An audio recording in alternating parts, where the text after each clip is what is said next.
wabarakatuh. Perkenalkan, nama saya Muhammad Syafiq Al-Ghifari dengan NIM 2403006 dari program studi peternakan Fakultas Pertanian Universitas Sumatera Utara. Pada kesempatan kali ini saya akan menjelaskan 3 hal untuk memenuhi tugas mata kuliah produksi ternak unggas dengan dosen pengampu Ibu Insinyur Tati Widianasari, SPT MP/IPM. Adapun 3 hal yang akan saya jelaskan itu, yang pertama, proses sintesis pada kuning telur atau yolk, proses sintesis pada putih telur atau albumen, kemudian yang terakhir ada proses pembentukan kerabang telur. Nah, yang pertama saya akan menjelaskan proses pembentukan kuning telur atau yolk. Pembentukan kuning telur atau biasa disebut dengan vitelogenesis merupakan proses penimbunan dan pengendapan nutrien pada folikel-folikel ovarium yang nantinya akan berubah menjadi kuning telur. Nah, kuning telur tersebut berfungsi sebagai sumber nutrisi dan nutrien pada embrio yang akan berkembang di dalam telur. Nah, kuning telur ini disusun oleh sebagian besar air, yaitu sekitar 50%, kemudian sisanya itu disusun oleh protein dan lipid yang perbandingannya itu antara 1:2. Nah, lipid pada kuning telur ini disusun oleh lipid jenis lipoprotein. Pada awal pembentukan kuning telur ini diawali dengan hormon GnRH dari hipotalamus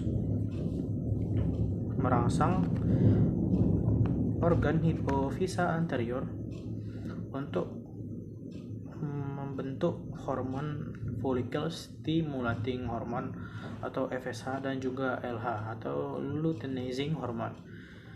Nah, FSH ini akan merangsang pertumbuhan folikel-folikel di dalam ovarium. Nah, setelah itu saat menjelang ovulasi, kadar FSH di ovarium itu meningkat sehingga terbentuklah hormon yang namanya estrogen.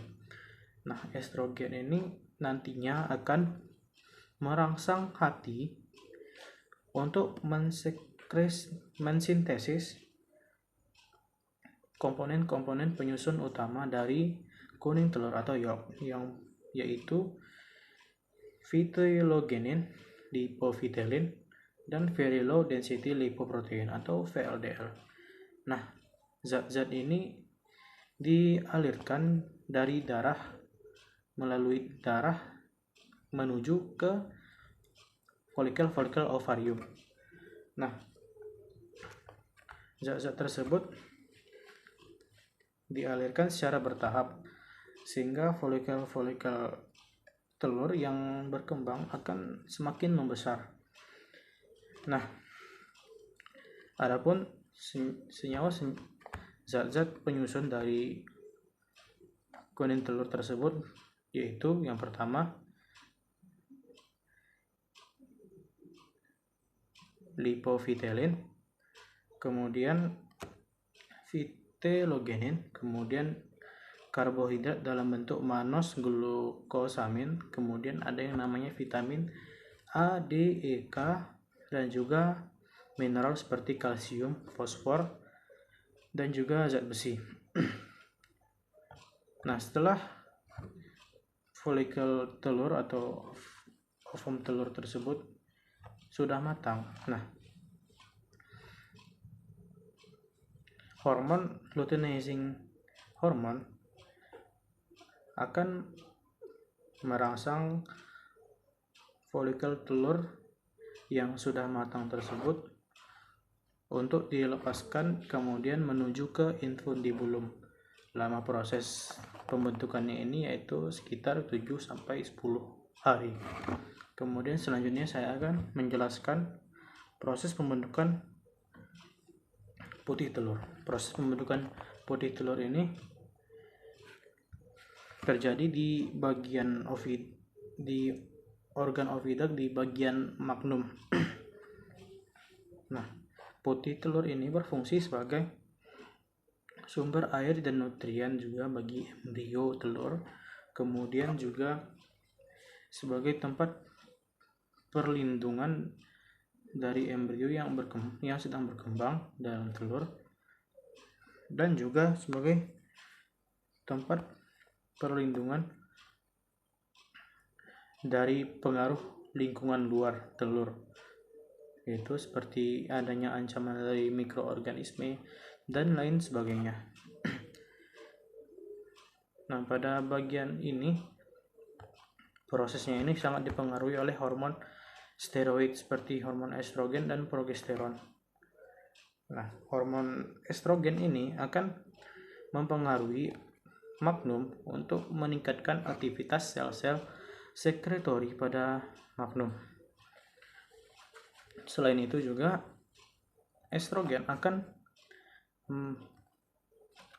mempengaruhi sintesis DNA, RNA, dan messenger RNA atau mRNA. Beberapa penelitian juga mencatat bahwa estrogen ini juga mempengaruhi aktivitas sistem enzim dan juga ekspresi gen dalam pembentukan putih telur. Nah, setelah itu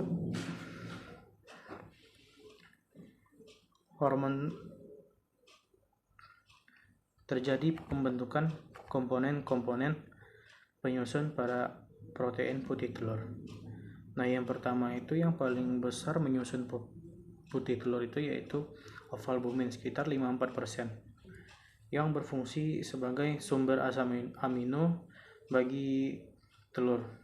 Kemudian ada yang namanya ovotransferin sekitar 13%, yang mampu mengikat zat besi sehingga menghambat pertumbuhan mikroorganisme. Kemudian ada yang namanya ovomucoid sekitar 11% yang berfungsi sebagai inhibitor enzim protease. Kemudian ada yang namanya ovoglobulin sekitar 8%. Setelah itu ada yang namanya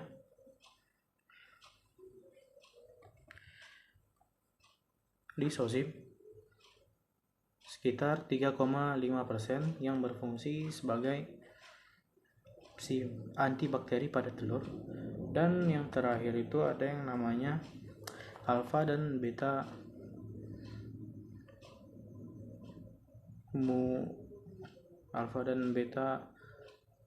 ovomusin sekitar 1,5-3% yang berfungsi untuk mempengaruhi kekentalan pada putih telur.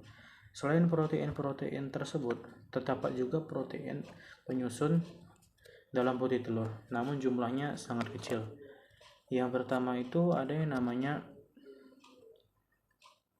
avidin, flavoprotein, ovomakroglobulin, ovoinhibitor, papain inhibitor, dan ovoglycoprotein. Meskipun dalam jumlah kecil, pengaruhnya juga sangat besar untuk proses pembentukan putih telur tersebut. Selain proses tersebut, terdapat juga penambahan air dan juga mineral di dalam telur, sehingga air, mineral, dan protein tersebut akan mengelilingi kuning telur. Selain itu, terbentuk juga yang namanya kalaza. Kalaza ini strukturnya seperti benang atau tali yang berfungsi untuk menjaga kuning telur agar tetap berada di dalam posisinya, yaitu berada di tengah. Lama proses pembentukan ini sekitar 3 jam. Setelah proses ini, telur akan melewati,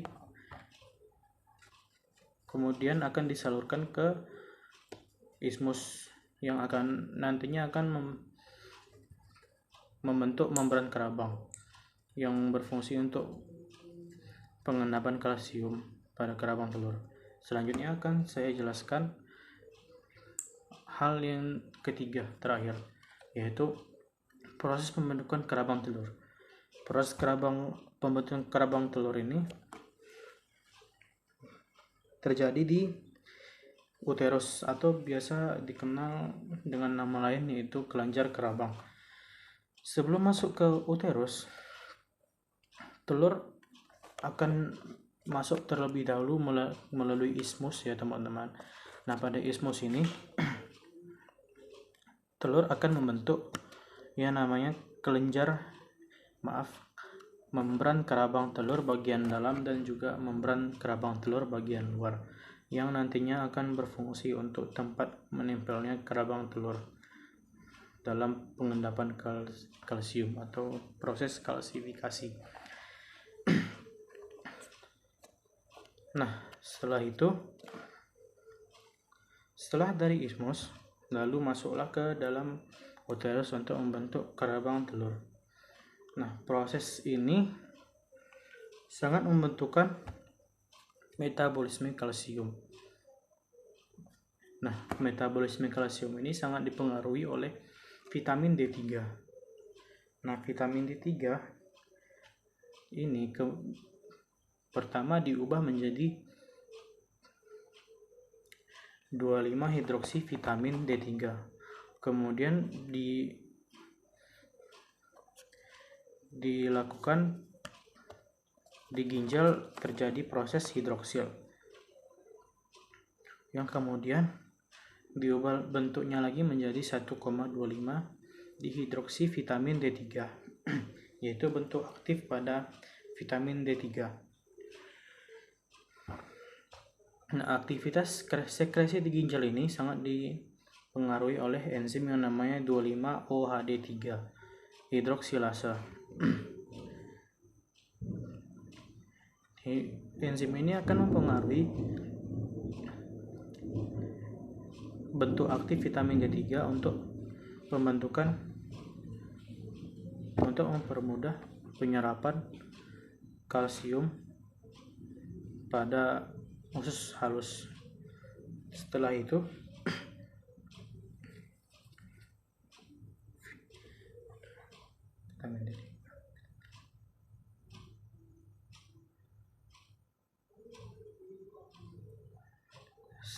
ada yang namanya kalsium binding protein yang berfungsi untuk mengikat dan kemudian mentransportasikan kalsium menuju ke bagian uterus. Kalsium binding protein ini sangat dipengaruhi oleh aktivitas hormon steroid dan juga bentuk aktif dari vitamin D3. Jika semakin besar hormon dan juga aktivitas vitamin D3, maka akan semakin cepat pula terjadinya proses pembentukan transportasi kalsium dan penyerapan kalsium. Nah, setelah itu terdapat juga kalsium yang berasal dari pakan dan juga kalsium yang berasal dari tulang medular pada unggas betina. Kalsium ini dialirkan melalui darah menuju ke bagian uterus untuk proses pembentukan kalsifikasi atau kerabang telur pada telur. Setelah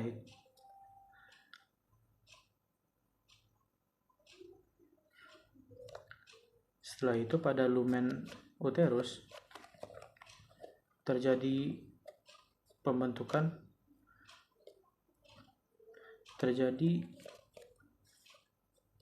ion kalsium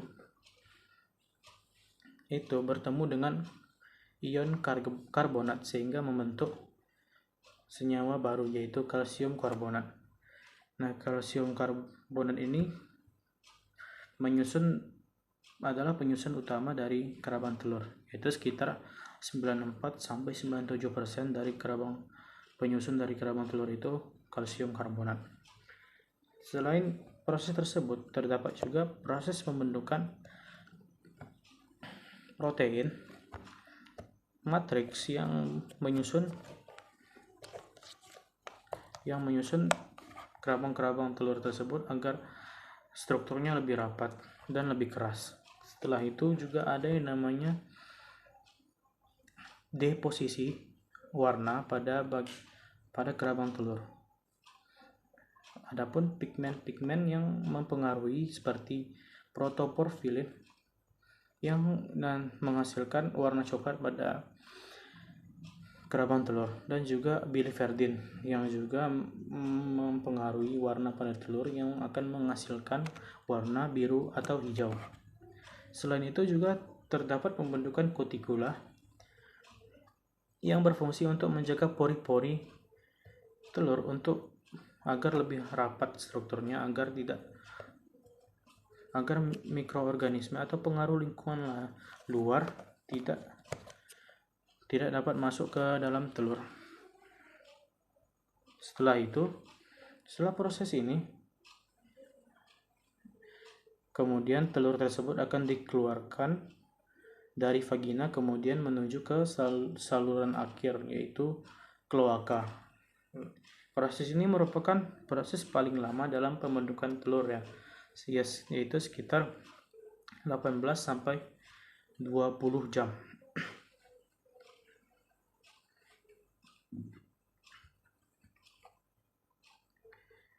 Mungkin sekian saja penjelasan dari saya. Jika ada kesalahan kata, mohon dimaafkan. Saya tutup dengan wassalamualaikum warahmatullahi wabarakatuh.